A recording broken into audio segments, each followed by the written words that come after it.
Assalamualaikum warahmatullahi wabarakatuh. Perkenalkan, nama saya Fajar Adi Pratama dari Prodi Manajemen Bisnis Syariah kelas A semester 3 Fikih Muamalah tema 1. Yang pertama, pengertian muamalah. Yang kedua, urgensi muamalah. Yang ketiga, ruang lingkup muamalah. Yang keempat, kedudukan keluarga dalam muamalah. Kelima, prinsip muamalah. Yang pertama, pengertian muamalah. Pengertian muamalah menurut bahasa berasal dari kata yashahalu.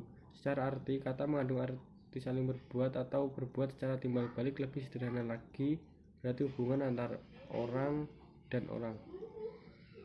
Muamalah secara etimologi sama dengan dan semakna dengan al-mufa'alah, yaitu saling berbuat, yang berarti hubungan kepentingan antara seseorang dengan orang lain, perlakuan atau tindakan terhadap orang lain.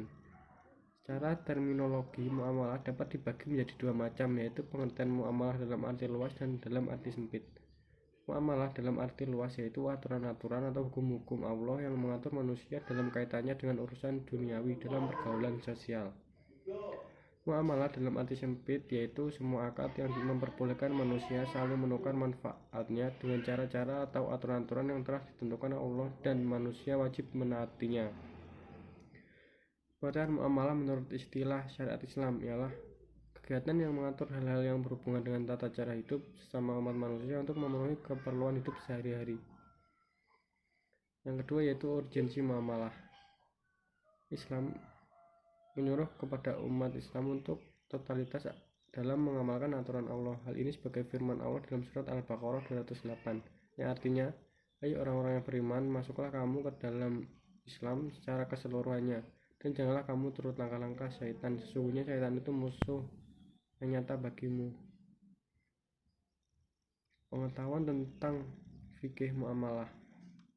Sayyidina Umar bin Khattab berkata, "Tidak boleh jual beli pasar kita kecuali orang yang benar-benar telah mengerti fikih muamalah dalam agama." Dan ungkap Umar di atas dapat dijabarkan lebih lanjut bahwa tidak boleh berbisnis, tidak boleh terlibat perbankan, tidak boleh beraktivitas asuransi dan yang lainnya. Jika tidak mengerti fikih muamalah, ijma ulama-ulama bersepakat bahwa muamalah adalah sesuatu masalah kemanusiaan yang maha penting.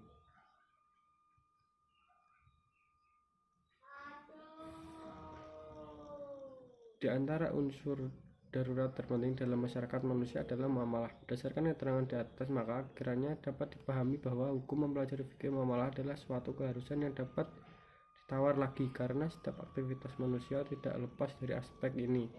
Oleh karena itu, wajib hukumnya mempelajari fikih muamalah sebagaimana ungkapannya Husain Shattah dalam kitab Ijtihad bin Dawabit Bid'ah Syariah fi Mu'amalat Maliyah. Fikih muamalah ekonomi menduduki posisi yang sangat penting dalam Islam. Tidak ada manusia yang tidak terlibat dalam aktivitas muamalah. Karena itu, hukum mempelajarinya wajib ain fardu bagi setiap muslim. Berdasarkan uraian-uraian tersebut bahwa muamalah adalah sesuatu hal yang penting, maka dengan mempelajari fikih muamalah diharapkan setiap muslim dalam beraktivitas, khususnya dalam bidang perekonomian, mampu menerapkan aturan-aturan Allah dalam rangka memperoleh, mengembangkan, memanfaatkan harta, sehingga kebahagiaan dunia dan akhirat akan tercapai, sehingga tujuan muslim pada umumnya senantiasa memohon doa tersebut kepada Allah Subhanahu wa Ta'ala. Yang ketiga, prinsip muamalah. Prinsip dasar muamalah antara lain: yang pertama, hukum asal dalam muamalah adalah mubah. Yang kedua, konsentrasi fikih muamalah untuk mewujudkan kemaslahatan. Yang ketiga, dalam melakukan muamalah hendaknya menetapkan harga yang kompetitif. Yang keempat, dalam melakukan muamalah hendaknya meninggalkan intervensi yang dilarang. Yang kelima, dalam muamalah hendaknya menghindari eksploitasi. Yang ketujuh, dalam melakukan muamalah hendaknya memberikan toleransi. Yang kedelapan, mengikuti ajaran tabligh, sidik, fatonah, amanah sesuai sifat Rasulullah. Yang kedelapan, dalam melakukan muamalah hendaknya bermanfaat, adil, dan muamanah. Yang keempat, prinsip umum muamalah antara lain: yang pertama, muamalah dilakukan atas dasar ta'awun atau tolong-menolong. Yang kedua, muamalah dilakukan atas keinginan, niat, i'tikad baik. Yang keempat, muamalah dilakukan atas konsep al-muwanah atau kemitraan. Yang keempat, muamalah mewujudkan adanya kepastian hukum. Yang kelima yaitu ruang lingkup muamalah, yang telah dikemukakan bahwa muamalah merupakan bagian dari hukum Islam yang mengatur hubungan antara pihak atau lebih dari satu transaksi. Dari pengertian ini ada dua hal yang menjadi ruang lingkup muamalah, yaitu yang pertama, bagian transaksi itu dilakukan hal ini menyangkut dengan etika adabiah sesuai transaksi seperti ijab kabul, saling meridhoi, tidak ada keterpaksaan dari salah satu pihak, adanya hak dan kewajiban masing-masing, kejujuran, atau mungkin ada penipuan, pemalsuan, penipuan, dan segala sesuatu yang bersumber dari indera manusia yang ada kaitannya dengan peredaran harta dalam kehidupan bermasyarakat.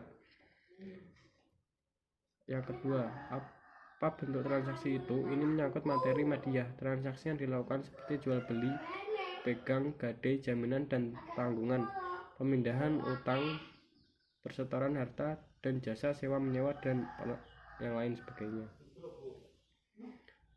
Yang keenam, kedudukan keluarga dalam muamalah. Yang pertama, Islam menemukan pentingnya pernikahan dan keluarga serta menjadikan sebagai amal ibadah dan sunnah para nabi. Nabi Muhammad SAW bersabda, tetapi aku berpuasa dan berbuka, aku sholat, aku juga tidur, dan aku juga menikahi wanita. Barang siapa yang tidak suka aku dan sunnahku, maka dia bukan golonganku. Riwayat Al-Bukhari. Yang kedua, Islam memberikan kehormatan yang penuh pada setiap anggota keluarga, baik perempuan ataupun laki-laki. Karena itu, Islam memberikan tanggung jawab besar kepada ayah dan ibu untuk mendidik anak-anaknya. Diriwayatkan dari Abdullah bin Umar radhiyallahu anhu bahwa dia mendengar Rasulullah SAW bersabda, setiap kalian adalah pemimpin dan akan dimintai pertanggungjawaban terhadap yang dia pimpin. Seorang iman adalah pemimpin dan akan dimintai pertanggungjawaban terhadap rakyatnya. Seorang laki-laki adalah pemimpin bagi keluarganya dan dia akan dimintai pertanggungjawaban terhadap keluarganya. Seorang perempuan adalah pemimpin di rumah suami dan akan dimintai pertanggungjawaban terhadap yang dipimpinnya. Dan seorang pembantu adalah pemelihara harta majikannya dan akan dimintai pertanggungjawaban terhadap urusannya. Hadis riwayat Al-Bukhari. Sekian dari saya. Apabila kurang lebihnya mohon maaf. Wallahul muwaffiq ila aqwamit thoriq. Wassalamualaikum warahmatullahi wabarakatuh.